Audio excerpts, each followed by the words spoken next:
이웃사랑의 첫 번째 계명인 제5계명을 함께 살펴보았습니다. 예상은 했지만 정말 다양한 반응과 다양한 질문들이 쏟아져 나왔습니다. 그래서 이 시간에는 먼저 제5계명의 의미를 간략히 복습하고 몇 가지 의문을 해결한 다음에 제6계명을 살펴보려고 합니다.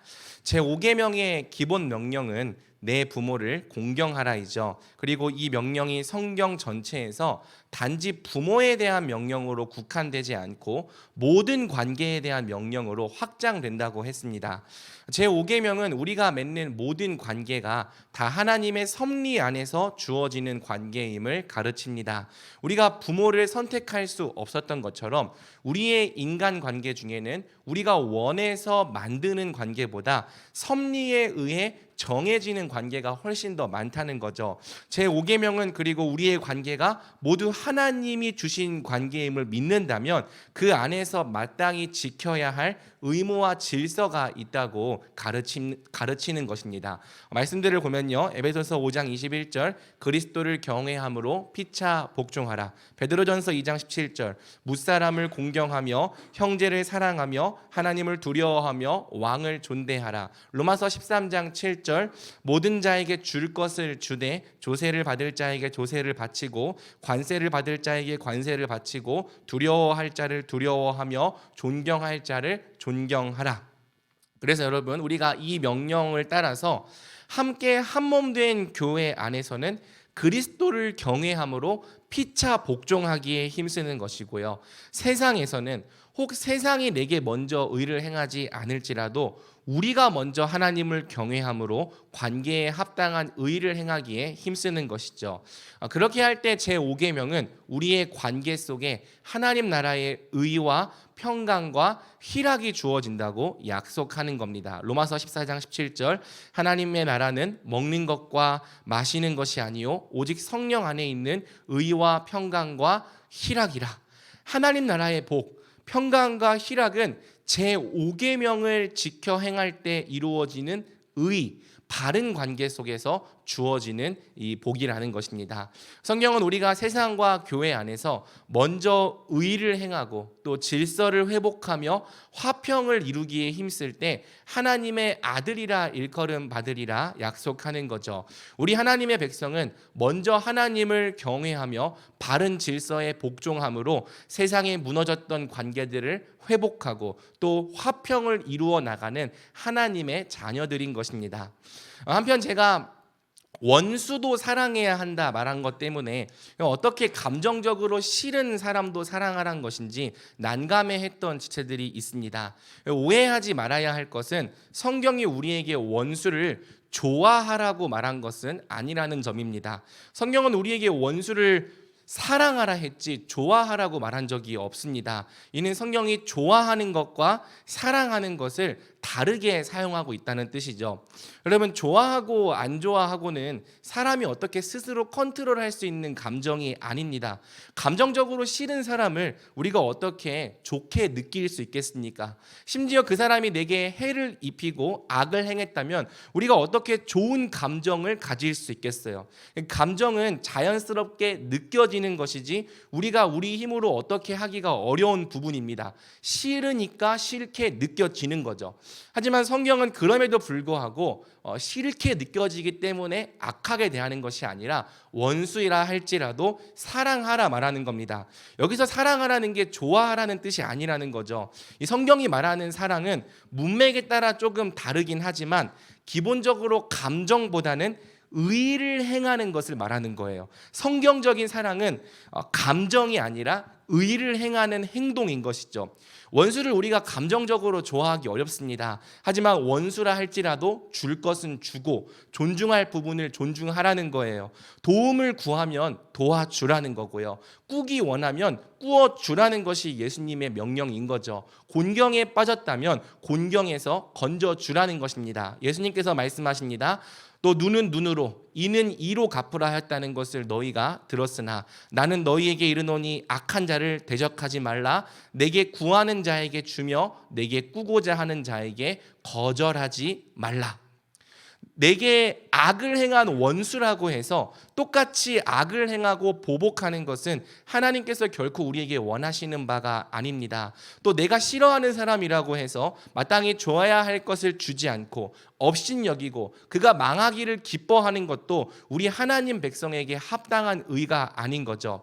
하나님은 그분이 악인들에게도 해를 비춰주시고 또 악인들에게도 비를 내려주시는 것처럼 우리도 하나님을 경외함으로 원수들에게 의를 행하기 원하시는 거예요. 마태복음 5장 44절 나는 너희에게 이르노니 너희 원수를 사랑하며 너희를 박해하는 자를 위하여 기도하라.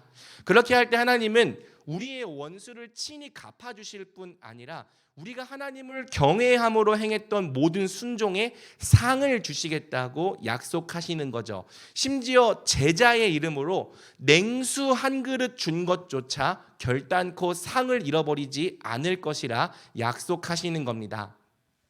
또 이런 질문도 있었어요. 정말 인간 같지도 않은 사람이 있는데, 정말 존중할 가치가 없는 사람도 있는데 그런 사람들까지 우리가 존중해야 합니까? 맞아요, 여러분. 나를 존중하지 않는 사람, 심지어 나를 모욕하고 업신여기고 해를 입힌 사람까지 존중한다는 것은 정말 어려운 일입니다. 특별히 그 사람에게서 받은 상처가 많을수록 우리 안에 분노가 그것을 어렵게 만들죠. 하지만 사랑하는 여러분, 성경은 그렇다 할지라도 우리에게 먼저 의를 행하기에 힘쓰라 말하는 거예요. 왜? 그것이 복음의 핵심적인 가치이기 때문이죠. 여러분, 복음이 무엇입니까? 복음은 하나님께서 자격 없는 자를 자격 있는 자로 받아주셨다는 소식입니다. 가치 없는 자를 가치 있는 자로 존귀하게 대해주셨다는 소식입니다.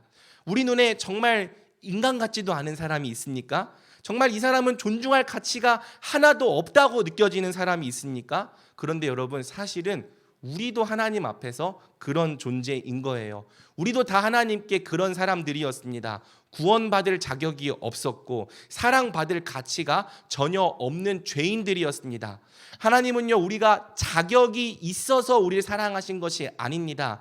우리에게 가치가 있어서 그럴만해서 우리를 자녀 삼아주신 것도 아닙니다.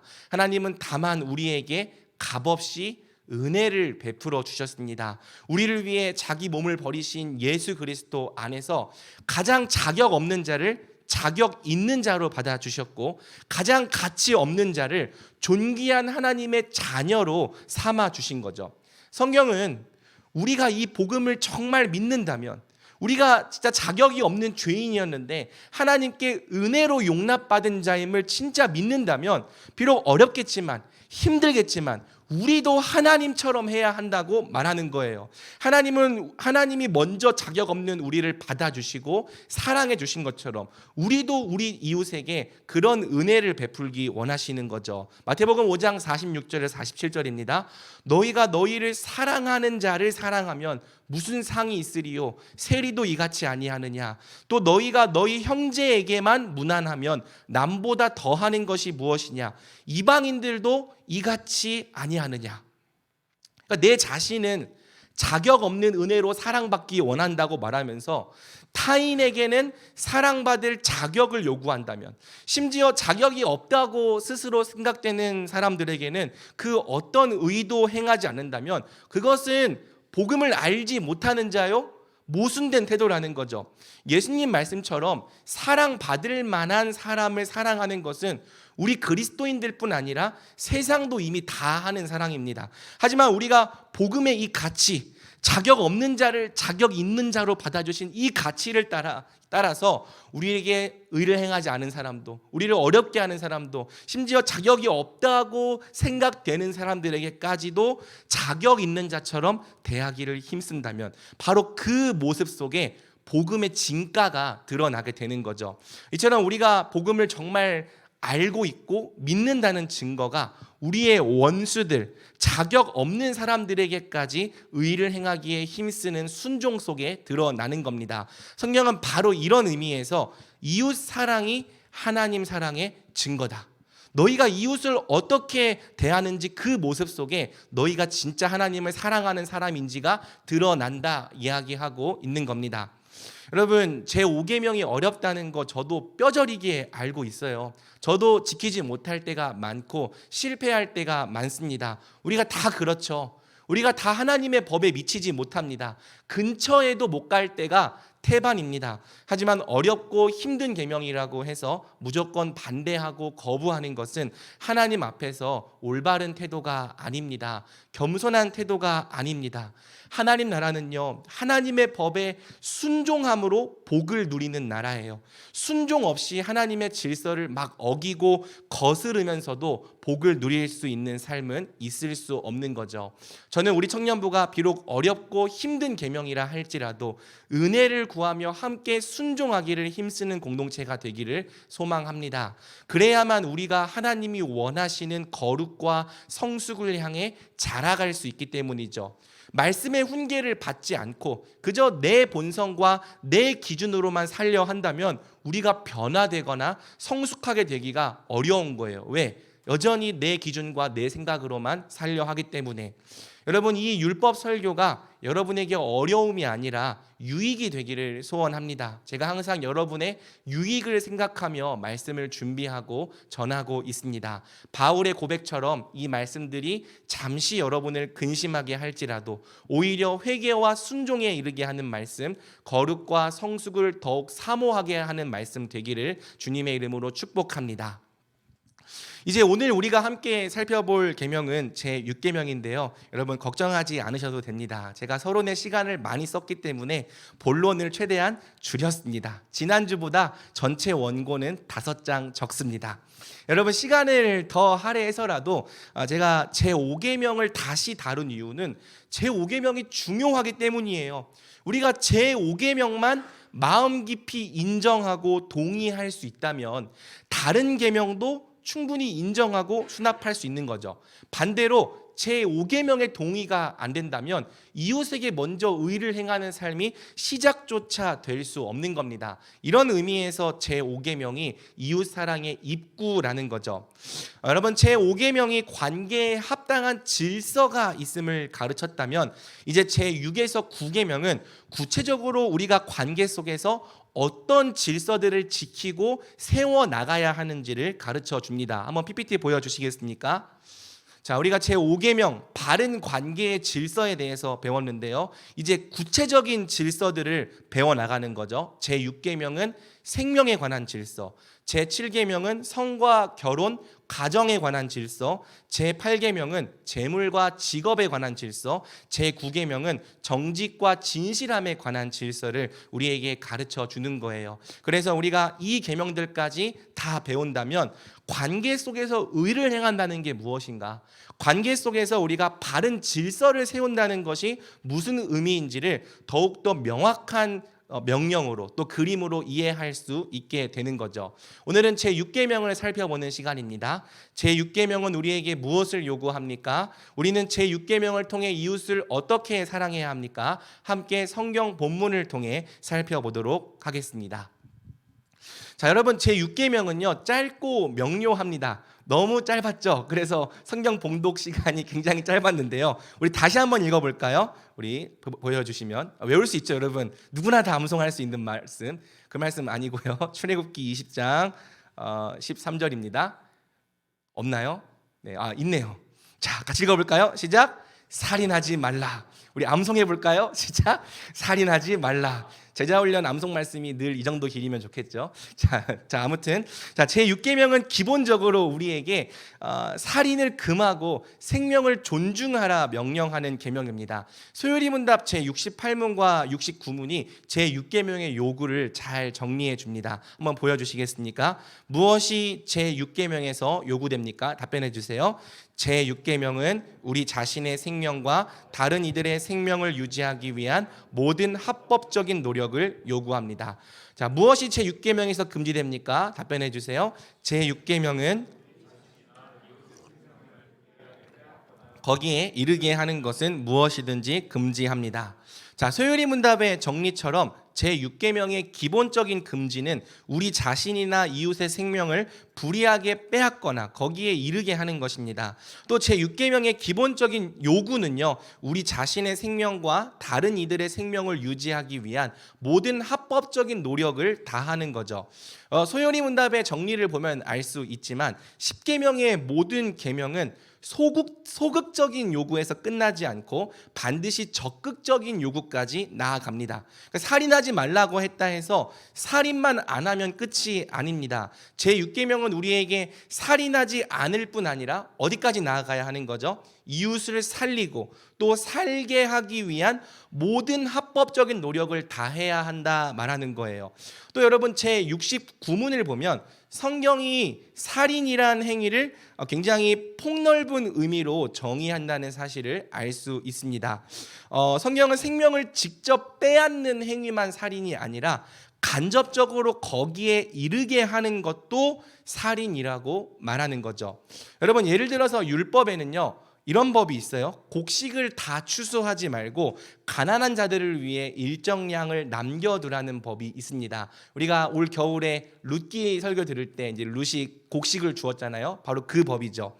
너희 땅에 곡물을 벨 때에 밭 모퉁이까지 다 베지 말며 떨어진 것을 줍지 말고 그것을 가난한 자와 거류민을 위하여 남겨두라. 나는 너희의 하나님 여호와니라. 그러면 복지라는 개념 자체가 없었던 고대 사회에서 곡식을 일부 남겨두라는 율법은 당시의 가난한 자들을 위한 일종의 사회 보장 제도였습니다. 그런데 만약 이스라엘이 이 제도를 외면하고 곡식을 남겨두지 않으면 어떤 일이 벌어지는 거죠? 먹을 것이 없어서 굶어 죽게 되는 사람들이 반드시 나오게 되는 거예요. 여러분 이것이 살인입니까? 세상의 관점에서는 살인이 아닙니다. 세상은 내가 내 것을 다 취했다 해서 그것을 살인이라 말하지 않습니다. 하지만 성경의 관점에서는 여기까지도 살인이라고 보는 거죠. 하나님이 제정하신 이 복지 제도를 외면하고 간접적이지만 가난한 자들을 죽게 만들었기 때문이에요. 또한 더 근본적으로는 가난한 자들에게 자비를 베풀라 명령하신 하나님의 율법을 어겼기 때문이죠. 그래서 하나님은 심지어 뭐라고 말씀하시냐면 너희가 가난한 자들을 학대하고 고통받게 하고 죽음에 이르게 한다면 그들을 위해 친히 복수하겠다고까지 말씀하시는 겁니다. 너는 과부나 고아를 해롭게 하지 말라. 네가 만일 그들을 해롭게 함으로 그들이 내게 부르짖으면 내가 반드시 그 부르짖음을 들으리라. 나의 노가 맹렬함으로 내가 칼로 너희를 죽이리니 너희의 아내는 과부가 되고 너희 자녀는 고아가 되리라. 여러분 우리가 그렇기 때문에 이 살인하지 말라는 제6계명의 명령을 굉장히 폭넓게 이해하고 폭넓게 적용하기에 힘써야 하는 거예요. 사실 이것이 율법을 지키는 기본적인 태도입니다. 세상은 법을 어떻게 지킵니까? 법을 최소한 축소해서 가장 적은 의무로 지키려고 하죠. 그래서 법의 어떤 허점들을 파악해서 법을 어기지 않으면서도 최대한 그 어기는 수준까지 가는 그 마지노선까지 이렇게 지키려고 합니다. 그런데 여러분 그리스도인들은요 최소한도로 지키는 사람들이 아니라 최대한도로 지켜보려고 애쓰는 사람들인 거예요. 하나님의 법을 최대한 적극적인 태도로 지키기를 힘쓰는 사람들인 거죠. 그러니까 실제로 칼을 들고 죽이지 않았다고 제6계명을 지킨 것이 아닙니다. 기준을 그 정도까지 낮춘다면 사실상 우리는 제6계명을 별로 고민할 필요가 없어요. 왜? 우리 중에 살인한 사람은 아무도 없기 때문입니다. 그러니까 그런 일이 일어나면 안 되겠죠. 하지만 제6계명이 간접적인 살인조차 금하고 있으며 심지어 생명을 살리라 요구하고 있음을 이해한다면 이제부터는 고민해 봐야 하는 거죠. 혹시 이 일이 누군가의 생명을 빼앗는 일이 되지는 않을까? 혹시 이 길보다 더 많은 사람을 살릴 수 있는 길은 없을까? 우리 하나님 백성은 항상 생명에 관심을 가지고 생명을 살리기에 힘써야 합니다. 또 어떤 선택을 하든지 생명을 매우 중요한 가치로 삼아야 합니다. 관심이 없으면 고민하지 않게 돼요. 고민하지 않으면 무관심 속에서 많은 생명이 희생될 수 있는 거죠. 또한 우리가 생명보다 다른 것들을 더 높은 가치에 올려놓고 그 가치를 지키기 위해 생명을 희생한다면 우리가 이 법을 어기는 자가 될 수 있는 겁니다. 물론 우리는 지금 청년이라서 별로 이 말씀이 와닿지 않아요. 세상에 미칠 수 있는 영향력이 크지 않기 때문이죠. 하지만 시간이 지나서 우리의 사회적인 지위가 높아지면 높아질수록 점점 사람의 생명과 관계된 영향력이 커지게 됩니다. 그러므로 우리 그리스도인들은요, 제6계명의 요구를 기억해야 하는 거예요. 제6계명의 요구대로 항상 생명을 중요한 가치로 두고 모든 일을 결정해 나가야 하는 거죠. 무슨 일을 하든지 늘 생명을 살리고 생명을 유지하고 생명을 증진하는 방향으로 선택해 나가야 하는 겁니다. 만약 우리가 생명 외에 다른 가치를 더 중요하게 여기면서 그 가치를 위해 누군가의 생명을 잃게 하는 방향으로 어떤 일들을 선택해 나간다면 세상의 비방과 비난을 피할 길이 없는 거죠. 반대로 우리가 각 사람의 생명을 존중하며 모든 일들을 지혜 있게 선택해 나간다면 세상으로부터 하나님의 백성이라 일컬음 받게 되는 겁니다. 사실 제6계명은요, 생명에 관한 이야기만으로도 할 얘기가 무척 많습니다. 기독교 윤리를 다루는 이 책에 제6계명 파트를 보면 굉장히 다양한 주제가 여기에 들어가 있어요. 낙태에 관한 문제, 안락사에 관한 문제, 전쟁에 관한 문제, 또 가난한 자들을 위한 사회 정의 실현 문제 등 굉장히 다양한 주제들이 들어가 있습니다. 심지어 세상의 기근과 기아 문제, 기후변화에 대한 문제, 환경오염에 대한 문제, 일회용품 사용에 대한 문제까지도 다 제6계명과 관련된 기독교 윤리입니다. 이와 같은 주제들을 우리가 사실 기독교인으로서 한 번쯤은 고민해 볼 필요가 있습니다. 전혀 무관심하면 안 되는 거죠. 하지만 여러분, 또 너무 거대 담론으로만 이야기가 빠지면 제6계명을 우리 삶 속에, 특히 우리의 인간관계 속에 적용하기가 어렵게 됩니다. 그래서 생명윤리에 관한 부분은 이 정도까지만 정리하고요. 이제부터는 관계 질서에 관련된 내용으로 제6계명의 원리와 적용을 함께 살펴보려고 합니다. 자, 그러면 여러분, 제6계명을 지키는 원리가 무엇일까요? 성경이 살인하지 말라고 말할 때 우리는 왜 살인하지 말아야 되는지 그 이유를 함께 좀 고민해 볼 필요가 있는 거죠. 물론 생명이 소중하니까 살인하지 말라 했을 거예요. 그런데 성경은 조금 독특한 이유를 우리에게 제시합니다. 그 이유가 창세기 9장 6절에 설명되고 있죠. 우리 함께 읽겠습니다. 시작. 다른 사람의 이는 하나님이 자기 형상대로 사람을 지으셨음이니라. 아멘. 자, 성경은 살인하지 말아야 하는 이유를 다음과 같이 설명합니다. 이는 하나님이 자기 형상대로 사람을 지으셨음이니라. 살인이란 하나님이 사람 안에 두신 하나님의 형상을 해치는 행위이기 때문에 금지한다는 것입니다.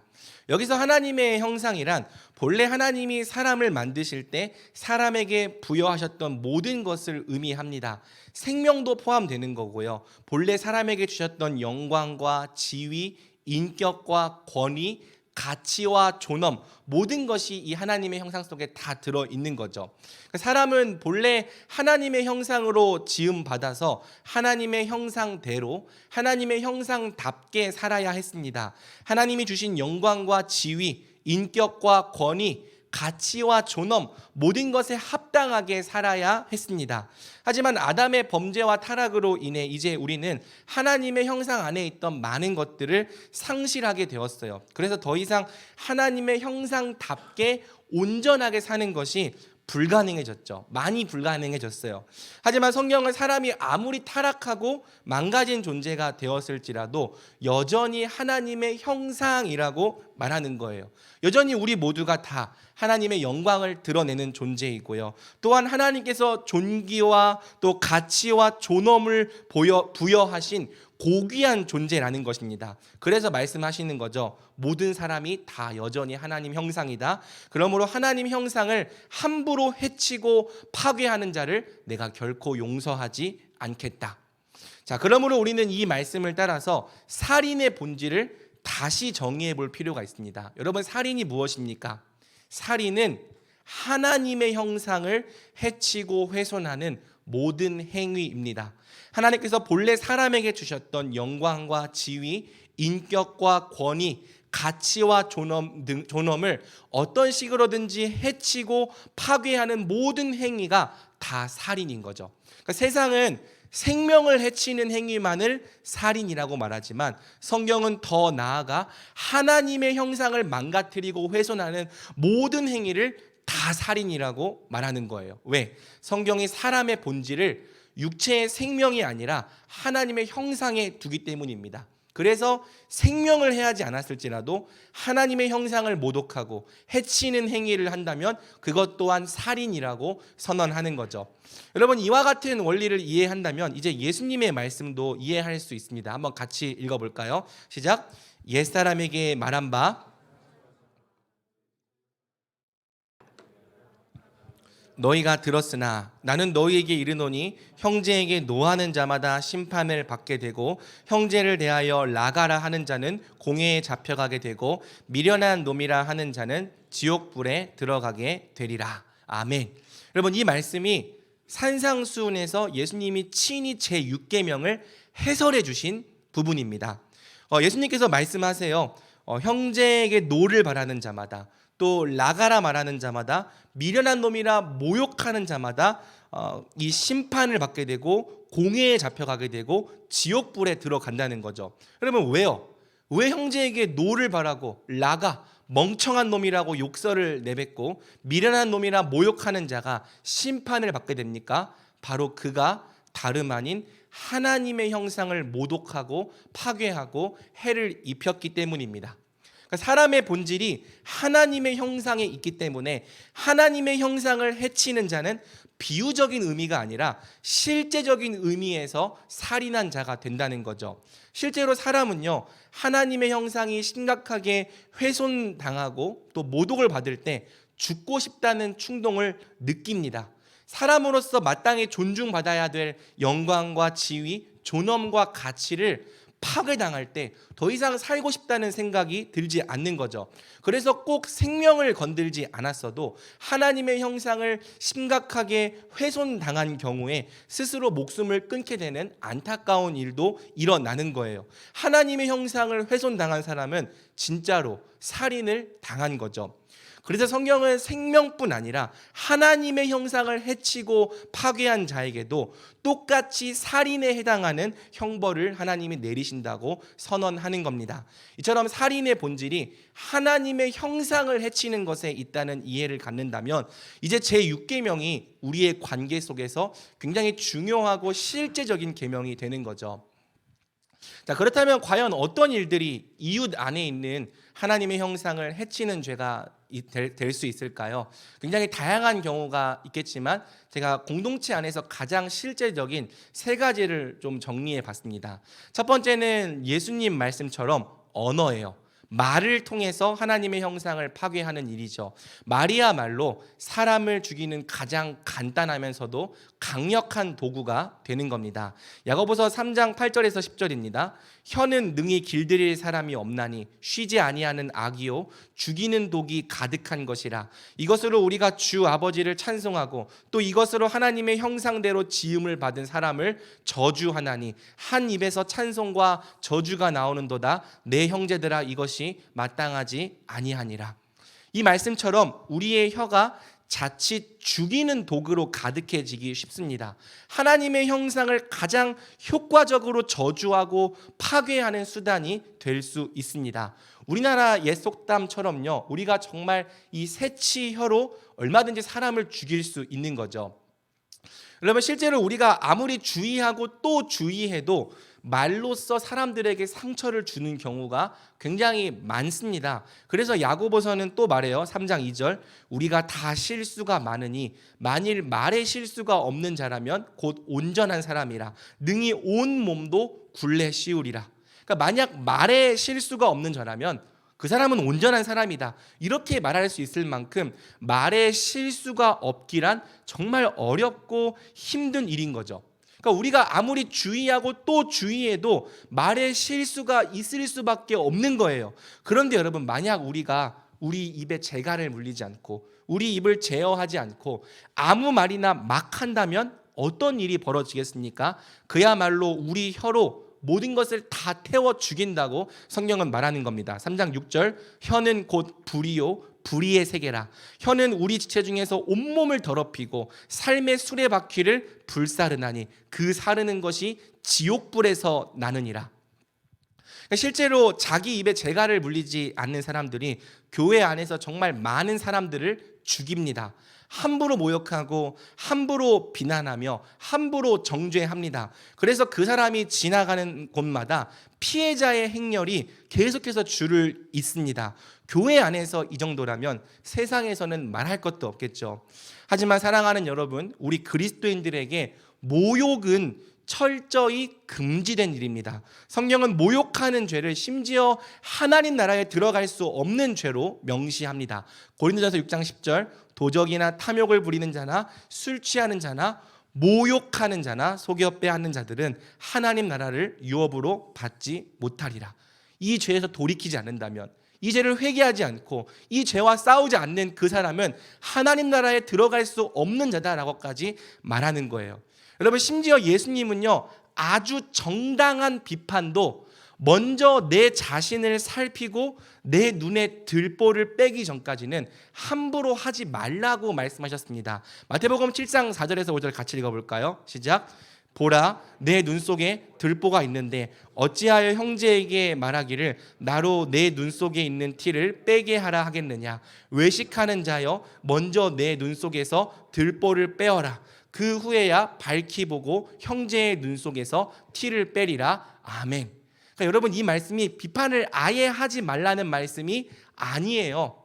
비판을 하기 전에 먼저 내 속에 들보가 있지 않은지 철저히 살피고 자기를 돌아본 다음에 또 굉장히 질서를 지키는 그 질서 안에서 다른 사람의 눈에 티를 빼기 위해 노력하라는 뜻인 거죠. 그런데 우리가요, 정당한 비판이라는 명목 아래서 굉장히 다른 사람을 쉽게 비판합니다. 그러니까 자기 눈에 들보를 빼려는 사람은 없고 남의 눈에 티를 빼려는 사람들이 많아질 때 교회 안에서 심각한 이 제6계명을 범하는 죄가 계속해서 벌어지게 되는 거죠.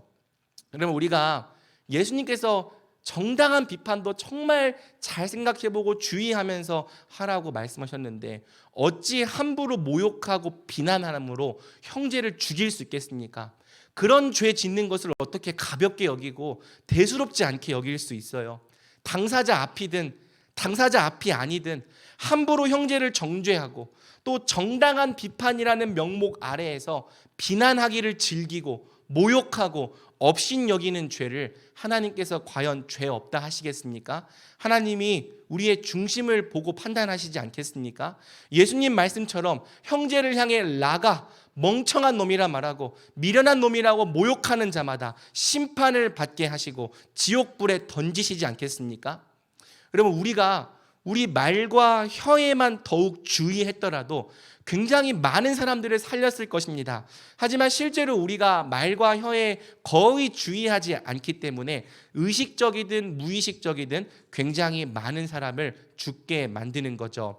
물은 더러운 말은 입 밖에도 내지 말고 오직 덕을 세우는 데 소용되는 대로 선한 말을 하여 듣는 자들에게 은혜를 끼치십시오. 우리의 혀는 사람을 죽이는 혀가 아니라 살리는 혀가 되어야 합니다.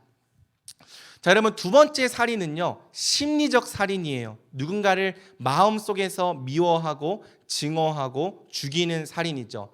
비록 심리적 살인은 우리 마음 안에서 일어난 살인이지만 이 역시 하나님 앞에서 엄연히 살인입니다. 우리가 그것을 죄 없다고 말할 수는 없는 거죠. 하나님은 겉으로 드러난 행위뿐 아니라 우리의 마음까지도 하나님 앞에서 정결하고 깨끗하길 원하시기 때문입니다. 여러분, 물론 우리가 우리에게 해를 입히고 상처 준 사람을 미워할 수 있어요. 어떻게 보면 미워하게 되는 것이 당연하기도 하죠. 그렇다고 또 언제까지나 계속해서 미워해도 된다는 뜻은 아닙니다. 할 수만 있다면 우리는 우리에게 상처를 준 사람까지도 계속해서 용서하기를 힘써야 돼요. 그 사람을 위해서 용서하라는 게 아니고요. 계속해서 누군가를 미워하고 증오하고 원망하는 것 자체가 우리 인생과 영혼에 별로 좋지 않기 때문입니다. 우리 자신을 위해서 용서할 필요가 있는 거죠. 상처와 원망, 미움과 증오로부터 벗어나려면 많이 힘들고 어려울지라도 계속해서 은혜를 구하며 용서해야 하는 거예요. 마음에서 멀리 그 사람을 떠나 보내야 하는 거죠. 용서하기 어려운 사람을 용서하기 위해 애쓰고 있고 또 기도하고 있는 지체들 있다면 주님의 이름으로 응원하고 격려합니다. 반드시 주께서 때가 되면 여러분 마음속에서 깨끗이 용서되게 하실 것입니다. 자, 그런데 여러분 재미있는 것은요, 우리가 꼭 우리에게 해를 입히지 않은 사람, 심지어 내게 아무런 일도 하지 않은 사람까지도 자주 미워한다는 점입니다. 우리가 생각보다 굉장히 다양한 이유로 누군가를 미워해요. 심지어는 남을 미워하는 것이 아예 습관인 사람도 있죠. 여러분, 누군가를 미워하는 사람은 절대 그 사람을 미워하는 근본적인 문제가 나에게 있다는 생각을 해보지 않습니다. 그저 그 사람이 미워할 만한 사람이기 때문에 내가 미워한다고 생각합니다.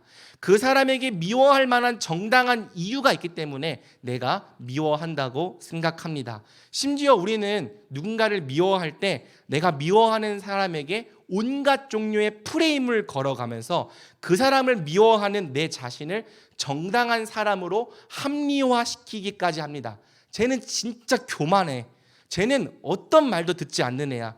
지가 제일 잘났다고 생각하는 사람이야. 상식이 없고 예의가 없어. 그러니까 이런 가치와 프레임들을 걸어가면서, 물론 그게 사실일 수도 있겠지만 아닐 수도 있잖아요. 이런 프레임들을 걸어가면서 누군가를 미워하는 내 자신에 대해서 나는 정당해. 잘못된 것은 저 사람이지 내가 아니야. 나는 의로워. 이렇게 스스로를 방어하는 경우가 굉장히 많다는 거죠. 하지만 여러분, 그렇지 않아요. 일단 세상에 미워해도 될 만한 사람, 미워해도 정당한 사람이란 절대 존재하지 않습니다. 그 사람이 내게 직접적으로 해를 입힌 적이 없다면 더더욱 그렇죠. 모든 사람은 다 하나님의 형상으로서 존중받을 가치가 있습니다. 그리고 여러분, 보통 우리가 누군가를 미워하는 이유의 대부분은 대개 우리 자신 안에 있습니다. 그걸 어떻게 할 수 있어요? 나는 그 사람을 무척이나 어려워하고 힘들어하고 싫어하는데 다른 사람들은 이 사람을 대할 때 별로 어려워하거나 힘들어하지 않아요. 그렇다면 확실한 거예요. 이 사람을 미워하는 그 문제는 그 사람에게 있는 게 아니라 나한테 있는 겁니다. 여러분, 보통 우리가 누군가를 미워하는 이유는 그 사람의 무언가가 우리의 내면의 민감한 부분을 톡톡 건들기 때문이에요. 때로는 그 사람의 특징적인 모습들이 감추고 싶었던 내 연약함과 수치를 들추어내는 모습일 수 있는 거죠. 그래서 그 모습들을 보게 될 때마다 굉장히 불편한 겁니다.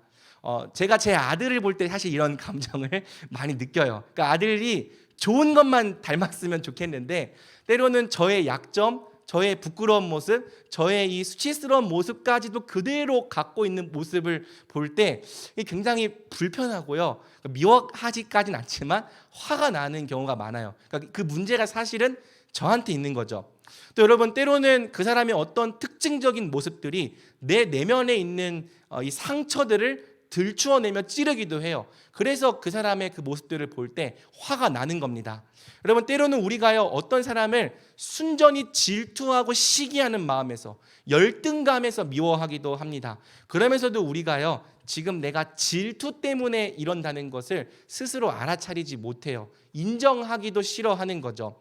때로는요, 우리가 두려움 때문에 어떤 사람을 미워하기도 합니다. 그 사람이 가진 영향력, 그 사람이 가진 인기, 그 사람이 내게서 빼앗아갈 무언가 때문에 두려워요. 두려운데 이 두려움을 가리기 위한 방어 기제로 미움을 자주 사용하는 거죠. 여러분, 요즘 새벽 예배 때 계속 사무엘서를 살펴보고 있습니다. 사무엘서를 살피는데 하필 또 사울의 인생을 살피고 있어요. 사울을 설교하면서 생각이 굉장히 많이 듭니다. 여러분, 사울이 어떻게 살았습니까? 평생 다윗을 미워하고 증오했습니다. 그런데 사실 다윗은 사울을 이롭게 하면 이롭게 했지 절대 사울에게 해를 끼친 적이 없어요. 그럼에도 불구하고 사울은 평생 다윗을 미워하고 증오했죠. 왜? 사울은요, 다윗이 사람들에게 얻는 인기를 시기하고 질투한 것입니다. 동시에 다윗의 탁월함과 지혜, 실력과 사람들에게 미치는 영향력이 두렵기도 했던 거죠.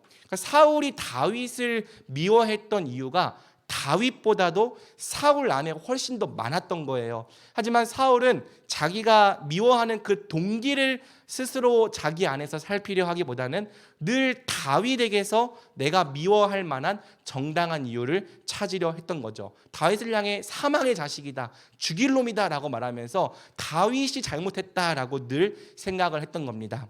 그래서 여러분, 사울의 인생이 굉장히 안타까워요. 그가 한 번이라도 자기 동기를 살피고 내면의 문제를 해결해 보려 했다면 그렇게 평생 다윗만 쫓아다니다가 생을 마감하지는 않았을 것입니다. 하지만 사울은 죽음에 이르는 그 순간까지도 그렇게 하지 못했죠. 여러분, 소름 돋는 것은 사울의 이 지지리도 못난 모습이 우리 안에도 다 똑같이 있다는 점이에요. 우리가 다 사울 같아요. 우리도 사울만큼 시기하고 질투하고 두려워하는 마음 때문에 누군가를 쉽게 미워하곤 하는 거죠. 그러니 지금 여러분이 누군가를 미워한다면 왜 내가 그 사람을 자꾸 미워하게 되는지 먼저 자기 자신에게 물어보십시오. 정말 우리의 미움이 정당합니까? 정말 그 사람이 내게 해를 끼친 적이 있습니까? 어쩌면 우리 안에 있는 연약함이 그 사람을 용납하지 못하는 거 아니에요? 어쩌면 우리 안에 있는 못난 두려움과 시기와 질투하는 마음이 미움이라는 방어 기제로 표출되고 있는 것은 아닙니까? 여러분, 다윗처럼 되는 게 쉬웠다면 누구나 다 다윗이 되었을 거예요. 다윗처럼 끝까지 하나님의 법을 어기지 않으려 하면서 사울을 품고 용서하려 하다가 결국에는 사울마저 사랑하는 자가 되었겠죠. 사울이 죽었을 때 다윗이 기뻐하지 않았어요. 도리어 사울이 죽었을 때 자신의 가족이 죽은 것처럼 슬퍼했던 사람이 바로 다윗입니다. 여러분, 다윗처럼 되는 게 쉬웠다면 누구나 다 다윗이 되었을 텐데 실제로는 정반대죠. 우리가 다 사울 같아요. 교회 안에 다윗보다 사울 같은 사람들이 훨씬 더 많습니다. 진짜 문제는 내 자신에게 있는데도요, 끝까지 내가 미워하는 이유를 상대방에게서만 찾는 거죠. 그러니 늘 습관적으로 우리가 누군가를 미워합니다. 이 사람 미워했다가 저 사람 미워했다가 끊임없이 누군가를 미워합니다. 미워하는 이유를 먼저 내 내면 안에서 정직하게 살피지 않는다면 우리는 언제까지나 늘 습관적으로 누군가를 미워하고 싫어할 거예요. 심지어 그 사람 미워하는 사람이 다른 곳으로 가도 또 다른 사람 미워하고 있을 겁니다. 왜? 진짜 문제가 바로 그 사람이 아니라 내 안에 있기 때문이죠. 하지만 여러분, 우리가 누군가를 미워하는 마음이 들 때 먼저 내 자신의 동기를 살피기에 힘쓴다면, 그리고 그 부분을 하나님 앞에 정직하게 고백하며 은혜를 구한다면 그것이 오히려 성장과 성숙의 기회가 될 거예요. 여러분을 미워하게 만드는 사람, 힘들게 만드는 사람이 있어요. 그 사람들은 다 여러분을 성숙하게 만드는 하나님께서 보내신 성화의 도구인 겁니다. 여러분, 정당한 미움이란 없어요. 심지어 내게 해를 입힌 사람들까지도 어떻게든 용서하고 애쓰고 씨름하며 은혜를 구하는 사람들이 우리 그리스도인들입니다. 부디 우리 청년부가 사울이 아니라 다윗처럼 행하기를 소망합니다. 자, 여러분, 세 번째 살인은요, 사회적으로 죽이는 살인, 또 교사적으로 죽이는 살인입니다. 사회적으로 죽인다는 것은 한 사회나 공동체 안에서 그 사람의 설 자리를 잃어버리게 만든다는 뜻이에요. 그냥 가장 쉽게 왕따를 생각하면 되는 거죠. 그리고 교사는 남을 꾀거나 부추겨서 나쁜 짓에 동참하게 만드는 행위를 말합니다. 그러니까 요즘 말로 가스라이팅이라고 생각하면 이해하기가 쉽죠. 자, 제가 앞에 첫 번째랑 두 번째를 설명한 이유가 이 세 번째를 설명하기 위해서예요. 이 세 번째 살인은 첫 번째 살인과 두 번째 살인의 합작입니다. 그러니까 언어적 살인과 내면으로 미워하는 심리적 살인이 서로 만날 때 이 세 번째 살인이 만들어져요. 통제되지 않는 미움과 증오의 마음을 실제 언어로 표현하는데 당사자에게 표현하는 게 아니라 누구에게 표현합니까? 제3자에게 계속 말하는 거예요. 그리고 그것을 통해서 모종의 여론을 형성함으로써 사람을 죽이는 살인인 거죠. 그러니까 누군가를 나 혼자 미워하고 끝내는 것이 아니라 자꾸 그 생각을 다른 사람들에게 말하고 주입시키고 동의하게끔 만들어서 공동체가 함께 그 사람을 미워하고 정죄하고 판단하게 만드는 살인입니다. 저는 이 세 번째 살인이 우리 공동체 안에서 일어나기 가장 쉬운 살인이면서 제일 악질적인 살인이라고 생각합니다. 왜요? 세 번째 살인은요, 사람을 진짜 죽여요. 여러분, 당해본 사람은 이게 무슨 말인지 압니다. 나를 모함하는 말이 공동체 안에서 돌아다니다가 제3자를 통해 내 귀에 들어오게 될 때, 그래서 나를 잘 알지도 못하고 대화조차 해본 적 없는 사람들이 함부로 나를 미워하고 판단하는 말을 하고 있었음을 알게 될 때, 그때 느끼는 기분이 어떻습니까? 정말 죽고 싶습니다. 떠나고 싶고요, 때로는 분노를 터뜨리고 싶죠. 왜? 하나님의 형상으로서 마땅한 존엄과 명예를 심각하게 훼손당했기 때문입니다. 사랑하는 여러분, 미워하게 되는 것까지는요, 진짜 어쩔 수 없다고 치더라도요, 그 마음을 다른 사람에게까지 주입하면서 함께 미워하게 만드는 것은 하나님의 백성으로서 절대 하면 안 될 일 아닙니까? 그게 가스라이팅 아니에요?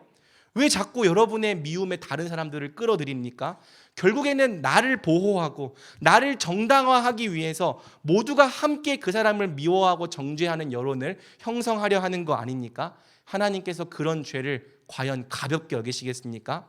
여러분, 또 누군가가 여러분에게 그런 말을 해온다고 해도 쉽게 동조해 주지 마십시오.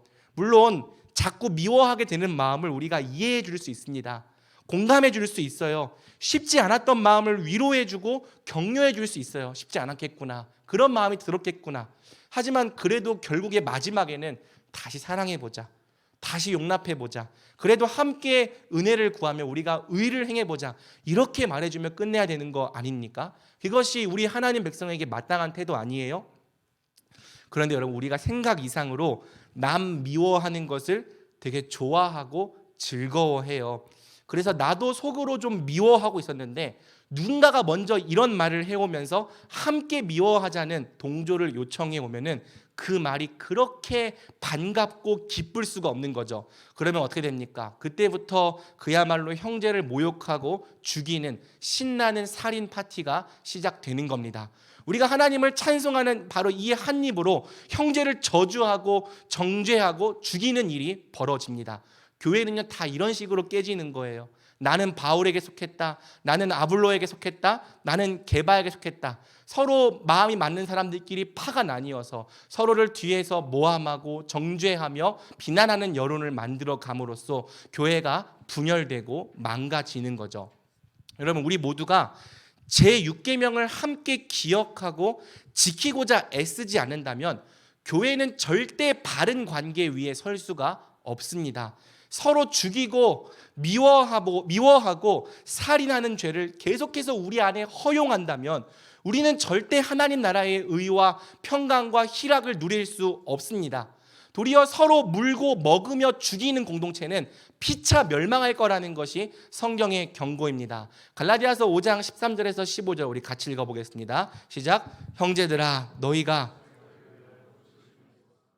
그러나 그 자유로 육체의 기회를 삼지 말고 오직 사랑으로 서로, 온 율법은 내 이웃 사랑하기를 내 자신같이 하라 하신 한 말씀에서 이루어졌나니 만일 서로 물고 먹으면 피차 멸망할까 조심하라. 만일 서로 물고 먹으면 피차 멸망할까 조심하라.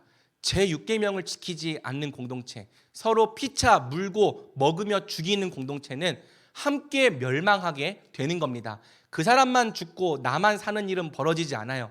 우리가 함께 한 몸이기 때문에 그 사람도 죽이면 결국에 우리 모두가 다 함께 죽게 되는 거죠. 이 외에도 제6계명을 어기는 죄가 굉장히 다양하지만 우리가 공동체 안에서 가장 범하기 쉬운 세 가지 죄를 정리해 보았습니다. 사랑하는 여러분, 우리가 진짜 다양한 방법으로 형제들을 죽여요. 심지어 겉으로 볼 때에는 정말 정의롭고 의로운 명분으로도 형제들을 잘 죽입니다. 그만큼 우리가 간사하고 간교해요. 나는 얼마든지 의로운 사람으로 머물러 있으면서 형제를 죽이는 일들을 잘 저지를 수 있는 사람들이 바로 우리입니다. 그래서 하나님 앞에서 정말 정직해지지 않는다면, 진짜 낮아지고 겸손해지지 않는다면 이 제6계명의 죄를 인정하고 돌이켜 회개하기가 절대 쉽지 않는 거죠. 여러분, 우리의 본성은 원래부터 죽이고 미워하는 쪽에 가깝습니다. 여러분, 최초의 살인자 누굽니까? 가인이죠. 가인이 아벨을 왜 죽였어요? 가인이 아벨을 미워할 때 하나님께서 가인에게 다음과 같이 말씀하십니다. 죄가 너를 원하나 너는 죄를 다스릴지니라. 죄가 가인을 원하고 지배하려 한다는 거예요. 하지만 가인, 너는 그 죄에게 굴복당하지 말고 죄와 싸워야 한다는 거죠. 죄를 대적해야 하고 죄의 소욕을 부인해야 한다는 겁니다. 하지만 가인은 죄를 다스릴 수 없었습니다. 살인하고 죽이라는 죄의 소욕을 이길 수 없었습니다. 그래서 어떻게 합니까? 결국 죄가 주는 소원대로 아벨을 쳐 죽였습니다. 여러분, 아담 이후로 우리는 모두 본질상 죄와 사망의 종이 되었어요. 왜 우리가 계속해서 죽이고 미워하며 살인합니까? 예수님께서 말씀하십니다. 요한복음 8장 44절, 너희는 너희 아비 마귀에게서 났으니 너희 아비의 욕심대로 너희도 행하고자 하느니라. 그는 처음부터 살인한 자라. 우리가요, 처음부터 살인한 자, 본질상 진노의 자녀, 마귀에게서 난 자녀이기 때문이에요. 그래서 여러분, 죄와 사망에게 종노릇하는 자마다, 공중의 권세 잡은 자를 따라 죄의 소욕대로 행하는 자마다 우리 아비와 같이 끊임없이 죽이고 살인하는 죄를 저지르는 거죠. 가인과 마찬가지로 죄가 우리를 원합니다. 죄가 우리를 지배하려 합니다. 죽이고 살인하라 끊임없이 부추깁니다. 그것이 거듭나지 못한 아담의 본성이고 가인의 본성이고, 거듭난 후에도 솔직히 우리 안에 여전히 남아있는 죄의 본성인 거죠. 그래서 여러분, 우리가 이 죄성을 가볍게 여기고 방치하면요, 어떤 식으로든지 살인하게 되는 거예요. 하나님의 형상을 저주하고 파괴하게 되는 겁니다. 성령을 따라 행하지 않고 그저 여전히 옛사람대로 행한다면, 육체의 본성을 따라 행한다면 반드시 서로 물고 먹고 죽이다가 피차 멸망하게 된다는 거죠. 죄가 너를 원하나 너는 죄를 다스려야 한다는 이 치열한 영적 전쟁이 오늘 구원받은 우리에게도 똑같이 있습니다. 이 전쟁에서 진다면, 아니 지금 내 마음속에서 이런 전쟁이 벌어지고 있다는 사실조차 인식하지 못한다면, 그래서 죄가 주는 충동대로 미워하고 또 살인하고 죽인다면 우리도 가인처럼 살인자가 되는 거죠. 성경은요, 우리에게 본성대로 살지 말라고 말합니다. 죄와 싸우라고 말해요. 마귀를 대적하고 마귀에게 틈을 주지 말라고 말합니다. 성령을 따라 행하는 것으로 우리 육체의 소욕을 죽이라고 말하는 거죠. 갈라디아서 5장 16절, 내가 이르노니 너희는 성령을 따라 행하라. 그리하면 육체의 욕심을 이루지 아니하니라. 또 너희 로마서 8장 13절, 너희가 육신대로 살면 반드시 죽을 것이로되 영으로서 몸의 행실을 죽이면 살리니. 그러므로 사랑하는 여러분, 우리가 함께 마귀를 대적합시다. 죽이고 살인하는 죄를 결코 우리 안에 허용하지 맙시다. 우리의 싸움은 결코 혈과 육에 속한 것이 아닙니다. 우리의 형제를 쳐 죽이는 것이 우리의 싸움이 아니에요. 통치자들과 권세들과 어둠의 주관자들과 하늘에 있는 악의 영들을 상대하는 것이 우리의 진정한 싸움이죠. 그러므로 우리 청년부가 이 진리 위에 굳게 서서 절대 죽이고 살인하는 죄를 쉽게 허용하지 않는 견고한 공동체가 되기를 우리 주님의 이름으로 축복합니다. 마지막으로 제6계명의 진정한 요구를 살펴볼게요. 여러분, 제6계명을 범하는 죄가 하나님의 형상을 죽이고 파괴하는 것이라면 제6계명을 지키는 온전한 순종이 무엇이겠습니까? 바로 형제 안에 있는 하나님의 형상을 살리고 온전케 하는 겁니다. 우리 교회는 하나님의 형상을 죽이고 파괴하는 공동체가 아니라 살리고 회복시키고 온전케 하는 공동체가 되어야 하는 거죠. 우리의 모든 관심은 형제 안에 있는 하나님의 형상을 온전케 하는 것에 맞춰져야 합니다. 그러기 위해서는 우리가 항상 서로에게 진리를 말하고 부족한 부분을 섬겨 주어야 하는 거죠. 먼저 하나님의 형상을 회복하기 위해서 우리가 끊임없이 서로에게 복음을 말해주고 또 진리를 들려줄 필요가 있습니다. 복음은 사람을 살리는 능력이고 또 진리는 하나님의 사람으로 온전케 하는 하나님의 방편이기 때문입니다.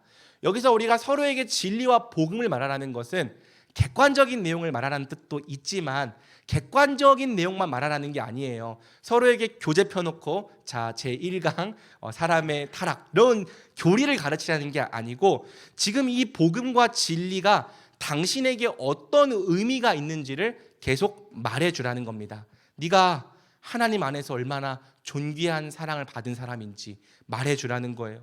네가 지금 하나님 앞에서 얼마나 존귀한 자녀로 받아들여진 사람인지 서로에게 들려주라는 거예요. 뿐만 아니라 너가 우리에게도 얼마나 소중한 사람인지, 얼마나 소중한 한 몸이고 또 하나님 안에서 한 가족이 되었고 형제와 자매인지, 너의 있는 모습 그대로 얼마나 존귀하고 소중한지 진리를 계속해서 말해주라는 거죠. 여러분, 그렇게 해야 서로 안에 있는 하나님의 형상이 온전해지지 않겠습니까? 점점 더 살아나서 그리스도를 닮아가지 않겠습니까?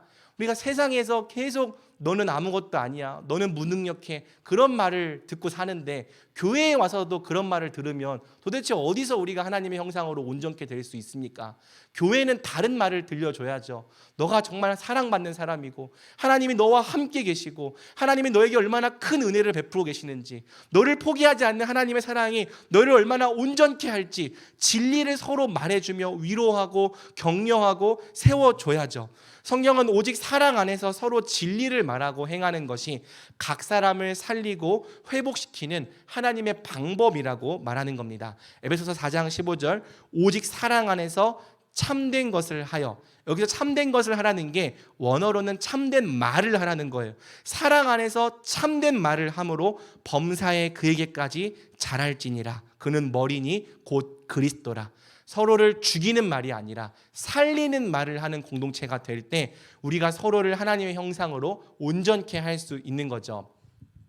또 여러분, 우리가 서로를 하나님의 형상으로 온전케 하기 위해서는 각자 자신에게 속한 것으로 서로의 부족한 부분을 섬겨줘야 합니다. 우리 중 가장 탁월하고 성숙한 사람이라 할지라도 혼자서는 결코 하나님의 형상으로 온전하게 살 수가 없습니다. 누군가는 말에 연약하고 누군가는 관계에 연약해요. 누군가는 진리에 연약하고 누군가는 아는 것은 많지만 진리를 행하는 실천에 연약합니다. 일은 정말 잘하지만 섬기고 돌보고 사람들을 위로하는 이 관계적인 은사가 부족한 사람들도 있습니다. 반대로 관계적인 은사는 풍성하지만 어떤 일을 지혜 있고 질서 있게 이끌어 나가는 능력은 부족한 사람도 있죠. 삶이 너무 힘들고 지쳐서 격려가 필요한 사람도 있어요. 하나님의 형상으로 잘 살아야 되는데 이 세상의 삶의 환경이 하나님의 형상으로 온전히 살 수 없을 만큼 너무 힘들게 하는 거죠. 또 많은 고난과 어려움으로 말미암아 하나님의 형상을 심각하게 파괴당하고 또 그 형상을 자꾸 잃어가는 사람도 있습니다. 심지어는 정말 실제적인 문제, 경제적으로 너무 어렵고 궁핍해서 지금 당장 온전한 삶을 영위하기 어려운 사람도 있는 거죠. 우리가요 다 하나님의 형상으로 온전하게 살아야 하지만 혼자서는 하나님의 형상으로 온전하게 사는데 필요한 자원이 부족한 사람들이 많습니다. 우리가 다 어느 한 부분에서는 부족하고 연약하고 결핍이 있는 자들인 거죠. 우리가 만약 이런 부분을 이해한다면, 또 그래서 서로 사랑하고 살리며 회복시키며 섬기기를 힘쓴다면 정말 놀라운 유익을 성도의 교통을 통해 누릴 수 있다는 것이 성경의 약속인 거예요. 왜? 지금 내가 혼자 스스로 확보할 수 없는 자원들이 다른 지체들에게는 있는 경우가 굉장히 많기 때문입니다. 내게 없는 지혜가 다른 지체들에게 있고 내게 없는 지식이 다른 지체들에게 있고 심지어 나는 정말 어렵고 궁핍하지만 형제들이 도와주는 그 약간의 도움을 통해서 그것이 어려움을 헤쳐나가는 활로가 되기도 하는 거죠. 우리가 서로 사랑하며 힘써 교통하면 그것만으로도 우리 안에서 하나님의 형상이 자꾸 회복되고 온전케 되는 역사가 풍성하게 일어나는 겁니다. 성경은 우리가 예수님 말씀하신 것처럼 사랑으로 서로의 발을 씻어준다면, 또 사랑으로 서로 종노릇하며 서로를 섬겨준다면 우리 모두가 함께 하나님의 형상으로 온전해질 수 있다고 말하는 거죠. 그게 바로 교회의 비밀이라고 말하는 거예요. 말씀을 맺겠습니다. 저는 우리 청년부가 서로의 연약함을 미움의 기회로 삼지 않았으면 좋겠습니다. 누군가의 연약함, 잘못, 또 부족한 모습이 보인다면요, 그것은 정죄하고 뒤에서 호박씨를 까고 비난하라는 뜻이 아니고요, 내가 섬겨줘야 한다는 뜻입니다. 섬겨주라고 하나님께서 보여주시는 거예요. 오직 서로 온전케 하며 함께 하나님의 형상을 회복해 나가는 공동체가 되기를 원합니다. 이 세상은 끊임없이 우리 안에 있는 하나님의 형상을 죽이고 파괴하고 훼손하려 하지만 우리 교회는 반대로 하나님의 형상을 살려야 하는 거죠. 우리 교회가 바로 이 땅에서 하나님의 형상을 살리고 회복시키는 생명 공동체, 회복 공동체가 되어야 하는 겁니다. 우리 청년부가 사람을 죽이는 공동체가 아니라 살리는 공동체가 될 때 이 안에서 얼마나 많은 회복의 역사가 일어날지를 저는 기대하고 꿈꾸고 있습니다. 비난과 정죄로 하나님의 형상을 파괴하는 공동체가 아니라 사랑과 섬김으로 서로를 온전케 하는 공동체가 될 때 얼마나 많은 사람들이 이곳에서 생명을 얻고 또 회복됨을 얻고 새롭게 될지 소망을 갖고 있습니다. 저는 세상에 필요한 교회가 바로 이런 교회라고 믿어요. 세상에는 사람을 죽이는 교회가 아니라 사람을 살리는 교회가 필요한 거죠. 세상과 똑같이 죽이고 파괴하는 교회가 아니라 정말 성경 말씀처럼 진리와 사랑으로 사람을 살리는 교회, 생명을 회복시키는 교회가 세상에 필요하다고 저는 믿습니다.